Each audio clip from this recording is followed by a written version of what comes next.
Bonjour les amis, je suis heureux de me retrouver aujourd'hui. Vous savez pourquoi? Parce qu'aujourd'hui, le texte que nous allons aborder, c'est une bombe. C'est vraiment une bombe théologique, c'est une bombe pour nous booster dans notre vie. Veux-tu avoir la victoire sur toutes tes tentations? Reste avec moi, je t'en dis plus.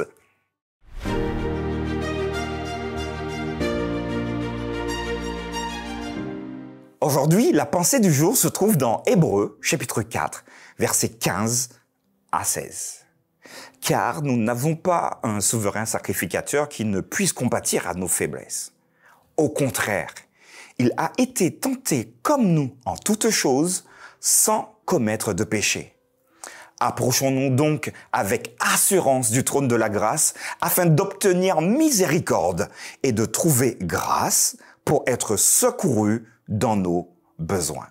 Je vous l'avais dit, c'est une bombe théologique. C'est une bombe que le Seigneur te propose ce matin.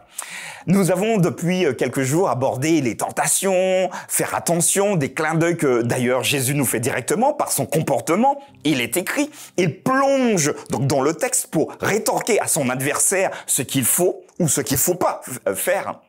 Mais ici, regardez que la victoire est certaine. Je vous le disais d'ailleurs, vous pouvez avoir la victoire sur toutes les tentations, les suggestions.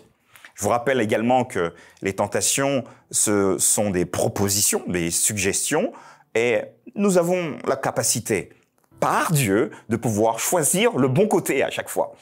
Mais très souvent, bon, écoutez, on se parle. Très souvent, on se dit, ouais, non, mais allez, une fois, c'est bon, quoi. La prochaine fois, je ferai attention. Et finalement, nous avons plutôt tendance à jouer avec la tentation. Sauf que les tentations commencent à nous rééduquer. Imaginez-vous faire une bêtise une fois, bon, vous regrettez forcément, mais vous la faites 2 fois, volontairement, vous comprenez bien, 3 fois, 4, 5, 6, 7, finalement ça devient une habitude.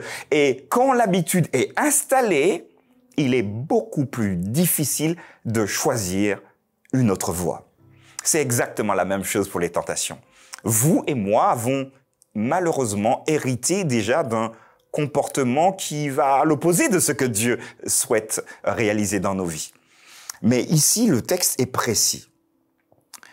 Nous n'avons pas un souverain sacrificateur ici. Alors, je ne vais pas rentrer dans les détails parce que je ne vais pas vous faire le sanctuaire en 30 secondes, mais c'est la personne la plus hautement qualifiée pour pouvoir pardonner les péchés dans le sanctuaire. Il peut, Jésus ici, compatir, comprendre tes faiblesses. Tu en as sûrement, j'en ai également, mais ne baisse pas la tête, disant « Ah non, mais j'en peux plus, je suis un mauvais chrétien. » Peut-être, mais Jésus te demande de relever la tête. Relève la tête, parce que Jésus comprend.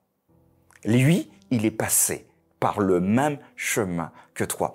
Et ce texte d'Hébreux est formidable, car il nous invite à prendre en considération le fait que Jésus a été tenté en toutes choses. Le texte est très ouvert, pas les 3 tentations que nous avons vues les 3 derniers jours, mais en toutes choses, sans pour autant commettre de péché. Et c'est pour cela qu'il t'invite aujourd'hui. Écoute, tu es dans une difficulté, tu es dans une situation particulière, tu n'arrives pas, le choix, tu n'arrives plus à le faire, fais-moi confiance. Et tu peux donc t'approcher de Jésus. Fais-le aujourd'hui si tu décides vraiment de faire un pas de plus avec lui. Et il te dit, approche-toi de moi.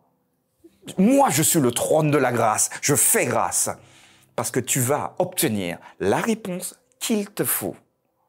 Et tu seras secouru dans tes besoins. Alors, si c'est un besoin, parfois les tentations sont difficiles, sont dures. Mais si c'est un besoin, Jésus t'attend et te dit, je comprends. Je sais exactement par quoi et par où tu passes. Viens, j'ai la solution pour toi. Veux-tu t'engager dans cette dynamique? Je pense que oui. Merci de pouvoir continuer à réfléchir toute la journée sur ce texte. Et surtout, n'hésite pas à partager également avec tes amis.